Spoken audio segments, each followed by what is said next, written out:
చాలా మంది నెయ్యి తింటే గుండెపోటు వస్తే అనుకుంటున్నారు. ఓకే, సో ఒక స్టడీ ఉంది, మినెసోటా కొరోనరీ హార్ట్ స్టడీ అని. ఇది ఒక ఎక్స్పెరిమెంట్. ఇది ఒక double blind randomised control trial. అంటే ఏంటంటే దీనిలో చీటింగ్ చేసే అవకాశాలు లేవు. ఇందులో ఒక 10,000 మంది పేషెంట్స్ మీద ఎక్స్పెరిమెంట్ చేశారు. సగం సగం డివైడ్ చేసినారు, 5,000 టు 5,000 ఈ 5,000 మందికి నెయ్యి ఇచ్చినారు, సాచురేటెడ్ ఫ్యాట్ అంటే నెయ్యి లాంటి పదార్థాలు. 5,000 మందికి వెజిటబుల్ ఆయిల్స్, మనం ఇప్పుడు తినే వెజిటబుల్ ఆయిల్స్. 4 విషయాలు గమనించారు వీళ్ళు. ఎవరైతే వెజిటబుల్ ఆయిల్స్ తిన్నారో వాళ్ళకి కొలెస్ట్రాల్ లెవెల్ తగ్గింది. నెయ్యి తినే వాళ్ళకి కొలెస్ట్రాల్ లెవెల్ పెద్ద తగ్గలే. ఈ వెజిటబుల్ ఆయిల్స్ తిన్న వాళ్ళకి కొలెస్ట్రాల్ లెవెల్ తగ్గింది. First point. సెకండ్, గుండెపోటు చెక్ చేశారు. ఎంతమంది ఎవరెవరికి గుండెపోటు వచ్చింది. సపోజ్ ఇందులో 10 మందికి వచ్చింది అనుకోండి, ఇక్కడ కూడా 10 మందికి వచ్చింది. సో కొలెస్ట్రాల్ లెవెల్ తగ్గియడం వల్ల గుండెపోటు రాకుండా పోలేదు వీళ్ళకి.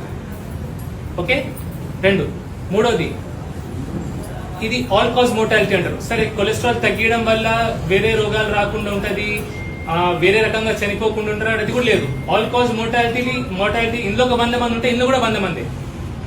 సో కొలెస్ట్రాల్ తగ్గడం వల్ల ఈ ఎక్స్పెరిమెంట్ లో మినెసోటా కొరోనరీ హార్ట్ స్టడీలో గుండెపోటు రాకుండా పోలే, సమానంగా వచ్చింది. రెండోది, చనిపోవడం కూడా సమానంగా చనిపోయినారు. కానీ మూడో విషయం ఇంపార్టెంట్, 65 సంవత్సరాల తర్వాత 65 సంవత్సరాల కంటే పైబడిన వాళ్ళకి ఎవరికైతే కొలెస్ట్రాల్ లెవెల్ తగ్గించారో వాళ్ళు ముందు చనిపోవడం జరిగింది. సో 65 సంవత్సరాలు దాటిన వాళ్ళు కొలెస్ట్రాల్ తగ్గించే తొందరలో ఉండకూడదు, అంటే ఈ స్టడీ ప్రకారం. ఓకే, సో ఇది మినెసోటా కొరోనరీ హార్ట్ స్టడీ. సో నెయ్యి తినాలా తినొద్దా మీరు డిసైడ్ చేయాలా, ఇది స్టడీ. ఓకే, రెండోది, మటన్ తింటే కూడా హార్ట్ అటాక్ వస్తా అంటే మటన్ తింటే అన్ప్రాసెస్డ్ మటన్, అంటే ఇప్పుడు మనం పిజ్జాలు బర్గర్లు తినే ప్రాసెస్డ్ మటన్ కాకుండా మనం ఇంట్లో వండుకునే మటన్ తింటే హార్ట్ అటాక్ వచ్చినట్టు ఒక్క ర్యాండమైజ్ కంట్రోల్ ట్రయల్ కూడా లేదు. మటన్ తింటే హార్ట్ అటాక్ వచ్చేది అనేది ఒక ర్యాండమైజ్ కంట్రోల్ ట్రయల్ కూడా ప్రూవ్ చేయలేదు, లేదు. ఓకే, సో నేను చెప్పేది ఎందుకంటే మీరు నెయ్యికి భయపడకండి. నెయ్యితో అయితే లీటర్ తాగమని కాదు, నెయ్యికి భయపడకండి. మన పాతకాలం మనం నెయ్యి వాడినాం, ఇప్పుడు కూడా వాడండి. రెండోది, మటన్ కి భయపడకండి. మటన్ తింటే షుగర్ వస్తుందని చాలా మంది అనుకుంటారు.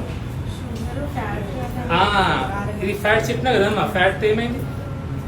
మటన్ తింటే షుగర్ రాదు. ఇంత అన్నంలా 2 ముక్కలు వేసుకొని ఇంత షుగర్ కలిపి తింటే వస్తుంది, ఆ అన్నం వల్ల వస్తుంది. మనం మటన్ తింటే ఏమైతే ఇంకా ఇంత అన్నం తింటాం, దానివల్ల షుగర్ పెరుగుతుంది. ఆ మటన్ తినడం వల్ల షుగర్ పెరగదు. సో మీరు మటన్ తినండి, నెయ్యి తినండి, తినకపోండి, నేను ఏం చెప్పట్లేదు, మీకు ఒక ఐడియా ఇస్తుంది.